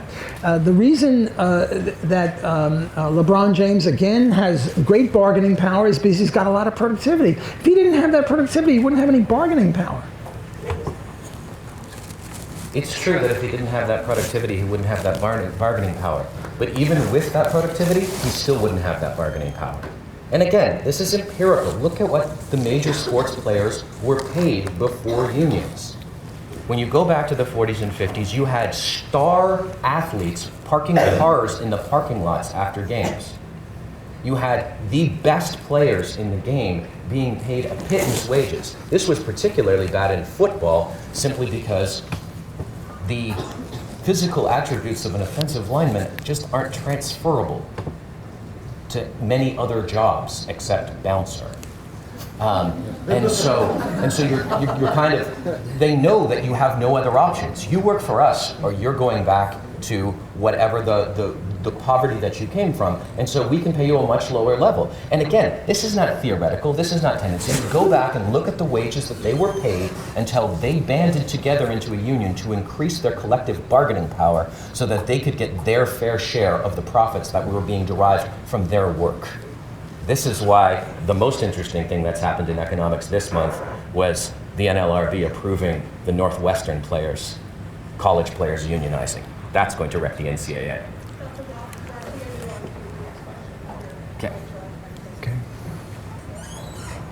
All right, so if we abolish the minimum wage completely, what's to keep McDonald's, Burger King, Taco Bell all banding together and saying, hey, we're only going to pay all of our workers $1 an hour and there's nothing they can do about it? On the same token, should these people slinging burgers and fries be making the same or almost the same as hot firefighters? That's a very good question. If we had no minimum wage and all the fast food people got together and said, look, $1 an hour, that's it. Take it or leave it, my way or the highway. What would then happen is that some other entrepreneur would come in and say, I'll pay $1.25. And some other entrepreneur would say, I'll pay $1.50. Or the cartel would break up from internal contradictions. Namely, Roy Rogers or somebody, Wendy's, would say, hey, I'll pay $3 and I'll get all the workers. The wage, even if they tried this cartel, the wages might temporarily go down to $1, and given that their productivity is $8 an hour because that's what they're being paid for, it would inexorably rise back up through this process of breakup of the cartel, either from internal contradictions, namely one of them would say, hey, I want to get all the workers, I'll pay more, or you would have outside people coming in and setting up new fast food places and saying, I'll pay $4, and someone else would say, I'll pay $5. Look, to get back to the previous question, maybe sports isn't the greatest example, although I think the reason that they didn't make much money in the 50s and 60s in the NBA and the NFL is it wasn't as popular as it is now. But take whole industries that have never been touched by unionism, computer operators, insurance, Wall Street, finance, all those things. Look, unionism only covers about 9% of the private labor force, so I can't see how you can stretch unionism to cover all this. What unionism has the effect of, rather, is raising wages above productivity levels and creating the Rust Belt. That's why we have Detroit. In Detroit, they were making $75 an hour on the assembly line, and it just bankrupted all those people, and the companies came down to Chattanooga or Tennessee or Alabama or something where they're making $15 or $20 an hour. Unions, well, again, he's switching the topic. We're supposed to be talking about the minimum wage, and he keeps changing the topic. About her question, I answered her question. I thought I'd get you for that other one. Oh, well, you brought up LeBron James. And Sure. he's in a union. That's why he makes so much. And it wasn't because they made less back then that they did. It's what the players made as a percentage of the total profits derived from the entire industry was tiny. And now it's a set percentage because they negotiated that. As far as the idea of everybody them just banding together and colluding, basically and saying we'll only keep those wages down that low, that's been tried. It's been done. It worked for like a century in England, where the factory owners did collude together and say we're not going to pay them anymore because they had their little gentleman's club. And they basically said, if anybody gets out of this, they're going to be evicted from this. It will cost you way more.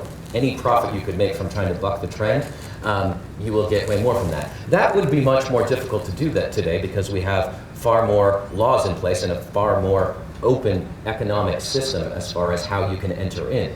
And so someone would. But as Adam Smith, father of capitalism, said, he who thinks that the masters don't collude knows as little about the world as they do about the subject.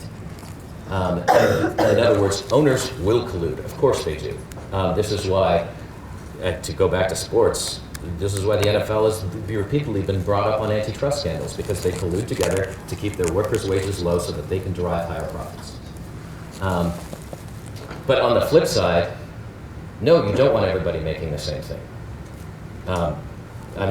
That's why, Marx, he had some good analysis of what was the problem with the progressive labor, but his solutions were horrible. They represented a total misunderstanding of human nature, and you would not want your wages raised up. What you want to have is an intelligent conversation about where should the minimum wage be. That's the one that's happening in the public space right now. $7.25 going up to $9. Is that a good idea? Is there going to be more economic dislocation, or how much is there going to be? And if so, is it worth it for all of the extra money and the number of people you bring out of poverty? And how are we going to work that? What other measures might we have to take, like some sort of welfare or unemployment that we would have to do, job retraining for anybody who was dislocated? These are complicated policy questions, but just because they're complicated doesn't mean you just throw the whole thing out. This argument in extremis that, at the extreme level it's stupid, therefore we shouldn't do it, it's a logical fallacy. Okay, so we have 15 minutes before the vote. So 3 more questions, 5-minute total interaction for the question, and then answers for the do. I personally believe that what Professor Blundell has been speaking of as productivity is measured through experience and education in a lot of ways. They are two very serious components that affect it severely. And I think that if we are looking at sports teams, I guess, in this situation, which kind of is more of an example, that sports players back in those times were less experienced. They didn't realize just how much pull they had at the crowds and how much influence they had. And obviously, with more experience and with more people having higher education, with standards of living going up, people are going to start realizing that they should be paid more. And somebody who's flipping burgers at McDonald's, who has a productivity technically of higher than 725 at the time, will eventually, one way or another, whether by staying at McDonald's or leaving and finding new work that does, or getting opportunities that does, will move up the scale and get to a productivity that more suits their set of skills. So my question is, how do you guys see, like, I understand that neither of you really have made a clear point as to what you count as influencing productivity and how people will not move up the productivity ladder and how raises and stuff haven't like really been affecting productivity at all. I merely say that productivity is obviously real, that workers offer something to whatever their corporations are. I say that it is difficult to determine, and that what the perceived productivity, and I think Professor Block with this is that there's the perceived productivity of the owner or whoever's hiring them, and if that owner overestimates that worker's productivity, then they're probably going to lose money on the deal. What I'm saying is that the productivity only sets the ceiling. It doesn't set the floor. If I think you're worth $15 an hour, that's irrelevant to what I offer you. It becomes somewhat relevant to make a point towards Professor Block, that if I go too low, at some point, the friction of moving jobs and my awareness of other jobs, which is not the easiest thing to do, especially in low-skilled workers, are often low-educated workers, are not that skilled at navigating the field of employment and how to find other jobs. And you can prey upon that ignorance of them as well, where they just don't know their options, as you said about the early players. And that's what will determine your wage. Your wage will be your perception of your own options and your bargaining power, not your actual productivity. Well, I think what determines productivity is a whole bunch of things. Certainly, you mentioned a few: experience, education, the quality and quantity of capital equipment you have to work with, and the consumer demand for the product. I mean, there's this case: somebody shoots an arrow up into the air, and on the way down, the arrow, you bite it. Now that takes a lot of skill, right? But do you know what the productivity of that is? It's zero, because I didn't make it up, I read it somewhere. Namely, nobody's willing to pay for that. So even though it takes a lot of skill, effort, responsibility, if nobody wants to see that, we don't get it. Look, if Will Chamberlain lived in the 1800s, he wouldn't have made it as a basketball player, because basketball hadn't been invented then, and his main source of productivity would not have arisen. So productivity is a whole bunch of things on the supply side, experience, capital equipment, and on the demand side, namely the desire for the product. I agree with Professor Blundell that if somebody's productivity is $15 an hour, that sets the maximum. Namely, you won't pay any more than that, and you'll try to get the person for less. And if you hire them for $10 an hour, then somebody else will come in and offer 11, and somebody else will come in and offer 12. Or you'll go to somebody else and say, hey, I'm applying for this job for 13 an hour, and my productivity is 15, so maybe you'll get the job. So I'm saying there's a limit to how disparate there can be, how much a difference there can be between wages and productivity. Look, in every other area, if the price rises, we buy less. Why should labor be the one exception? Because it's people. Because it's people? It doesn't matter that it's people. Whether it's people or not, whether it's apples or people, economic law works the same way.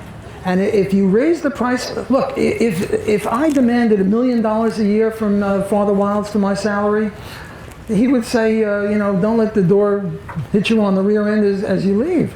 I'm sorry. Yeah, next question. All right. My question's to Dr. Blundell.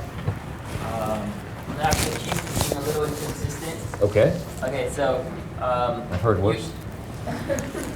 You apply greed into employers trying to minimize the wages of workers, employees, right? Well, why don't you apply that in the competitive market of say, let's say two two entities are competing against one another. An example Block used earlier. Let's say you were hiring workers for $4 an hour, and their productivity or the revenue that you obtained from these workers was $5. That would give you $1 profit, right? And since you accuse them of being profit-driven, which I agree with you. It wasn't really an accusation. It was just, okay. I don't hold it against them. I'm sorry? I don't hold it against them. It wasn't really an accusation. It wasn't a... Well, Yeah. I agree with them. All right, so let's say Block is competing against you, and then he outbids, as he says, for that worker, and he pays $4.50. Still, that worker brings in $5 of revenue. So instead of Block saying, oh, you know what, I'm not going to outbid Blundell and make that 50 cents of profit. That's greed. So he's driven by greed. So why wouldn't he try to outbid you and pay 50 cents so he can make more money instead of zero money as an employer or an entrepreneur? Then I have one more statement that follows up. It's relevant to this. Can I answer that one? I'll let you follow up. That's what, or is it? Can I finish? Okay, go ahead. Your rebuttal. So I think you also fail to, I think you underestimate the market. You said, well, there's that the cost of moving for in another place where there would be a job for that individual that's getting underpaid according to you from that employer. But don't you think that in a market where the government is not involved in housing, where they don't intervene, where they don't set certain regulations, let's say, don't you think the market will come up with solutions such as perhaps creating temporary housing facilities, maybe bunched up with many individuals, let's say, just for a short period of time, so that person can save up and then use that money to pay for the cost and move into the place where you're saying that they will pay them more money than where they are currently, instead of raising the minimum wage. Thank you. Okay, I just want to point out that you just don't see very many headhunters at McDonald's. When it comes to low skill wage, the cost that it takes to go and evaluate someone else's employee and then devise a strategy and then lure them away and then train them in your field or for your business or whatever it is you want them to do, because no matter what the job, it's going to at least some level of training. You're going to do something differently. You're going to have to orient them. And for the most part, the cost of doing that is just not worth the gain that you're going to get from the employee. I mean, that's why you don't see headhunters in low-wage areas, because they're just not going to try to get you away, because the money it takes to do that is worth more than they would get out of it. What's that? Pardon? What's that term? I'm not familiar with headhunter. A headhunter. It's employers that send people out to go evaluate employees of other companies and pick off their best ones and offer them more. And once you get up to higher skilled stuff, then that starts to happen, where they start to tap up people to try to get them to come to their company. With regards to like bringing people up, would the market solve this problem with a minimum wage? Sure, yeah, it would create horrible living conditions and make them live in really small places, and they would use all the bargaining power that they could to do it, especially if there were no other employees. I think a lot of you actually commit one fallacy when you think about this. Is everybody thinks of all of these negotiations happening in an urban environment. I think you need to understand that the majority of the worst poverty in America is rural, and that your job prospects of moving from one job to another when you live in a small town are very, very different than when you live in New Orleans. So this idea that there are other employers just waiting to snap you up that do similar things that you do. I mean, there's a lot of people in this country that live in a place where there's only one person who does what they do. And the nearest person who does something else is like 200 miles away. And so that makes a huge difference as far as your bargaining power with your employer and the transferability of your skills to a different job. The California growers go hundreds of miles into Mexico. So I don't think that the rural-urban matters much. It's just about profits, and if they see underpaid workers, their natural tendency is to try to scoop them up, to pay them a little bit more than what they're getting there, so as to maximize their profits. So I really don't see that as important. But I'm sort of astounded by Professor Blundell's point that economics doesn't apply to people. That before I said if shirts go up or shoes go up in price, people want less. And he said, well, it doesn't apply to people. I find that an astounding misunderstanding of economics. Look, you people, the seniors of you, are now going to go out on the job market pretty soon. And if you ask for $1 million, you're not going to get a job. Because it does apply to people. Economics applies to people, it applies to animate objects, inanimate objects, it applies to everything in the market, and the labor market is part of the market. To think that this doesn't apply to people, I guess my question is, suppose, contrary to fact, hypothetical, suppose it did apply to people, just grant me that hypothetically, then would you agree that if you price people out of the market by demanding by law that they be paid more than their productivity, it will lead to unemployment, that the demand curve does slope downward even for people? I said it's people because you don't negotiate prices with widgets. Or with apples, or with anything else. That it's two people that are coming to an agreement when it comes to the labor that is intrinsic to that person's worth. And people work for a lot of reasons that don't always entail money. And so it's a much more complicated negotiation. Of course, the demand curve slopes. If you raise the minimum wage tomorrow to $100, where nobody could work, all owners would have to pay $100. Yeah, the unemployment would go through the roof. What I would want to ask in return is really your optimal rate 0? Optimal rate of? Minimum wage. Yeah, my optimal rate of a minimum wage is 0 because somebody might have a productivity of 10 cents an hour, and if the minimum wage were 20 cents an hour, he couldn't get a job. Now, who are the people that are likely to have 10 cents an hour? Not physically handicapped people, but mentally handicapped people. There have been studies of mentally handicapped people, and their productivity is, 10 cents, 20 cents, 30 cents an hour. And when the minimum wage law kicked in, even at $1 an hour, they were unemployable. Look, the widgets are between people. Nobody buys a widget. You buy a widget from some other person. The market consists of people interacting, and prices and wages concern people. So to think that economic law could apply to peas and carrots and shoes and cars and not to wages, I think is highly problematic.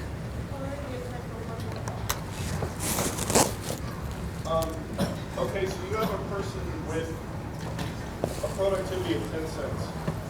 Now you set the minimum wage to 0. And the idea is that entrepreneurs are then going to compete for that person's productivity. But if their productivity is only 10 cents, how do we keep them alive? 10 cents is greater than 0. I don't care how you slice it. Look, obviously 10 cents is not enough to keep you alive, but you have to hold ceteris paribus, other things constant, other things equal.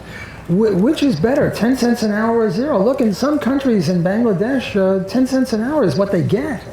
Now, you don't live a very good life, you live a very miserable life, but better than 10 cents than 0. What about $9 an hour? That would be a better life. $9 an hour is better than 10 cents, and 10 cents is better than 0. And with a minimum wage of $1 an hour, and you're worth 10 cents an hour, you get 0. 0 is not good. I mean, obviously there's welfare programs, which is a whole other issue, but forget about that. Put the blinders, the horse has blinders. Let's put blinders on ourselves and just look at the minimum wage. If somebody is worth 10 cents an hour, and there's no minimum wage, and I think we should have no minimum wage, and not only that, we should put people in jail for having a minimum wage because it unemploys people of 10 or 20 cents an hour, $1 or $2 or $3 or whatever. And no unions. Unions is a different issue. For the libertarian, there are some unions that are justified and others aren't, but that's a very different issue. But the point is, it's a violation of rights to tell people, consenting adults, that you can't make this deal. What about human rights? What about all the people in Bangladesh who don't have human rights because of the very problem? They're not getting paid anything they can do. The people in Bangladesh are miserable because they have socialism there. If they had capitalism there, they'd be much richer. True. If they had libertarianism, they'd have 10 cents an hour. Oh, there's lots of places with libertarianism. It's called a civil war. Like then there's just an anarchic, there's no government. And then the strongest take what they want and the weakest have to deal with it. That's what happens when there's no protections. It's not like we have to like wonder what would happen. You know, this happened. Every industrialized country in the West started this way. They started with those who own the means of capital because there was such a massive capital investment at the beginning, taking advantage of their workers. They just took advantage of their superior position with their workers. And it happened until the workers, enough of them got tired of it and enough people started to advocate on their behalf. And then they started organizing and they demanded something better. And that's the way they got out. It just does not naturally happen. The experiment that we have of like a vibrant middle class is a kind of unnatural experiment that hasn't gone on for very long, and it doesn't necessarily have to go on for much longer. It's really important that we actually pay attention to the fact that one of the things that has kept this country stable for so long, for 150 years, is precisely things like union and minimum wage, things putting a floor below which people cannot fall. Because once you rob those people, because if you offer me a job at 50 cents an hour, well, that's great.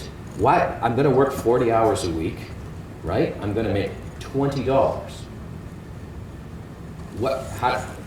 I'm going to die, right? And so we set a minimum wage that's based somehow against an idea of a living wage. It's nowhere near what we've set the living wage at, what the idea of the living wage at is, but it's somewhere near the living wage where people can work. And we understand that there's a possibility. It turns out to be not as likely as we thought now that we've done the economic research, that empirical data that Professor Block is so hostile to,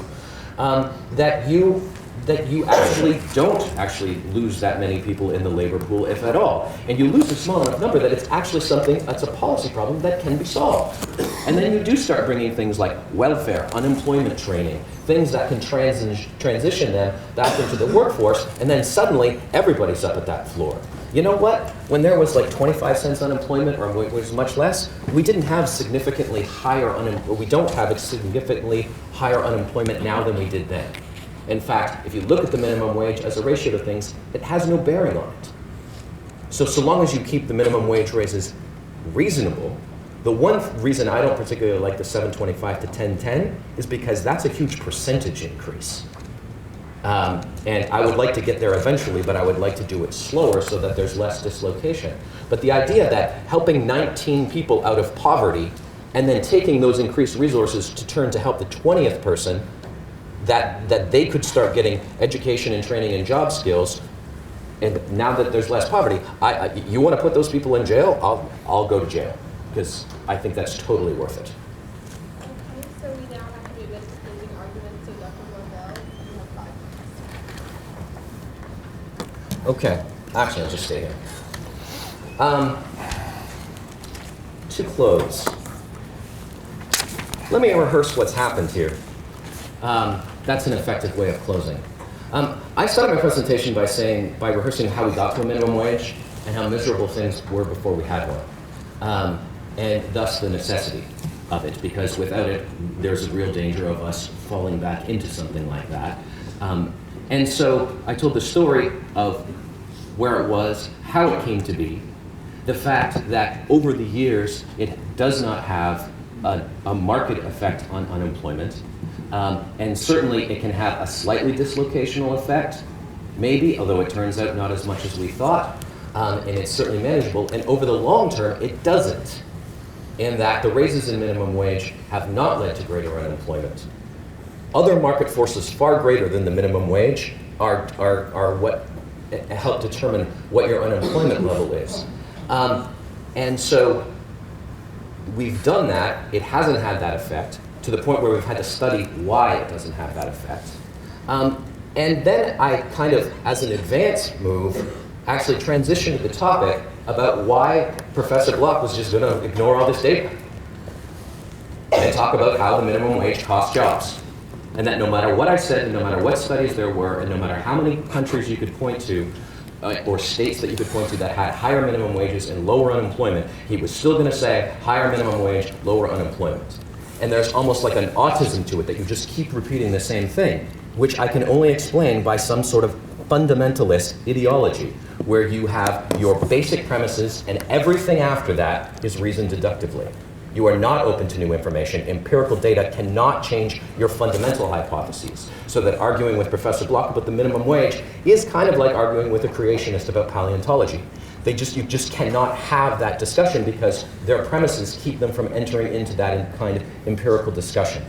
And apparently some people thought that was changing the subject, but I think that is the subject, actually, which is why is it not obvious to everyone that a certain level of minimum living wage is a necessary thing for a dignified life that everybody deserves as a creature of God, that everyone would deserve. And so why wouldn't you? So we needed to dig a little bit down to the level of the disagreement to find out where we parted ways. It wasn't in the data, it wasn't in the reading of economics, it wasn't in the productivity, it was in the fact that Professor Block belongs to, and it's not all libertarians, this is Austrian school. The other libertarians, like the Koch brother libertarians guys, they hate these guys, and they are hated back in return.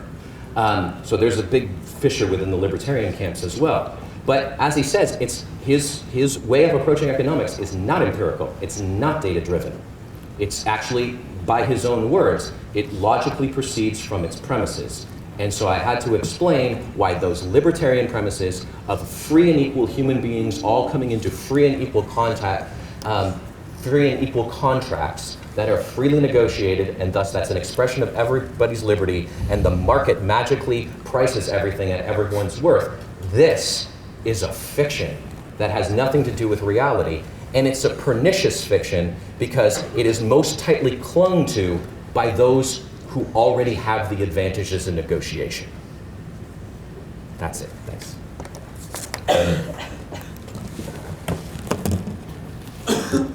Professor Blundell says that the reason we had the minimum wage, things were bad, and then we had the minimum wage and things got better. This is the fallacy of post hoc ergo propter hoc. It's a formal fallacy in logic. It says because A preceded B, A caused B. Now, I agree things were very bad in the 30s when the minimum wage started, and things are much better now with the minimum wage, but that doesn't mean that the minimum wage improved things. It might have been, and I think it was, that in spite of the minimum wage, things got better. I don't think that the minimum wage is necessary for unemployment. I think it's only sufficient. There are other causes of the minimum wage. Professor Blundell says the unemployment rate is higher in places that have lower minimum wages. That's possible because there are other causes of minimum wage, other causes of unemployment beside the minimum wage. For example, the Fed, which artificially lowers interest rates and creates a business cycle, which is why Ron Paul is very intent on ending the Fed. That causes unemployment too. And so do unions. Whenever any wage is bid above productivity levels, as in the case of Detroit where they bid the wage up to $75 an hour, including fringe benefits, that creates unemployment. So there are many, many causes of unemployment apart from the minimum wage. The minimum wage law is not necessary, it's sufficient. Professor Blundell says, well, we have to have a floor below which wages can't fall, and he talks about making $20 an hour, and he said he would die. Zero is worse than $20 an hour. I don't know how difficult it is to get that point across. The guy in the back. You're dead. Hey, wait a second. It's my turn now, isn't it? I think, based on the laws of mathematics, that $20 is better than zero. And if you concede that you get zero, well, then how is that helping you? I think that the he continually says that I'm hostile to empirical work. There have been surveys of economists as to whether they agree or disagree with things, and the three things that economists agree on most is rent control, free trade, and the minimum wage. The overwhelming majority of economists, based on all sorts of empirical work, and the mainstream economists base it only on empirical work, I do it on the logic, is that minimum wage, rent control, and free trade are pernicious doctrines. Yes, there have been surveys of economists, but 95% of all the empirical work shows the minimum wage has unemployment effects. I think that this just cannot be denied. I'm not hostile to empirical work. I think empirical work is a good illustration. He keeps accusing me of being hostile to it. I'm not hostile to it. He keeps saying that, in my view, wages are exactly equal to productivity. I never said that. I deny that. I think this idea of talking about my fundamentalism is just an ad hominem. It's just calling names. I could do the same. I could say, well, he's in religion department, therefore anything he says about economics is wrong. But I wouldn't say a thing like that. I only say it as an illustration. I think that's just an ad hominem, and I think it's a shot below the belt, so to speak, in terms of boxing. With regard to monopsony, monopsony is a very complicated issue, and there's been a lot of writing and research on that, and I don't think it's a good topic to elaborate on because it's very complex. But the point is, it's sort of like Hershey, Pennsylvania, where Hershey company, the chocolate company, accounts for 98% of all the employment. And if the wages fall below productivity there, and there are enough workers for whom that does, some other company will move into Hershey, Pennsylvania to take advantage of these workers who are presuming that they have less wages than their productivity level. Look, the main fallacy of the minimum wage is thinking that it's a floor under wages. It's not a floor under wages. It doesn't raise anyone's wages because wages are determined by productivity. And when the wage goes from $7.25 to $10 an hour, nobody's productivity rises as a result of that. Rather, what will happen is that all the people now who have jobs and their productivity is somewhere between $7.25 and $10 an hour, they're going to lose all their jobs, and we're going to have more unemployment. He talks about horrendous amounts of unemployment. We already have horrendous amounts of unemployment. The unemployment rate for inner city African Americans is 50–60%, and that doesn't even account for the discouraged worker phenomenon. If you took that into account, the unemployment rate would be 70 or 80%. That's just a disgrace. How does he account for that? He can't account for that. This is just, thanks for being a good moderator. Good job.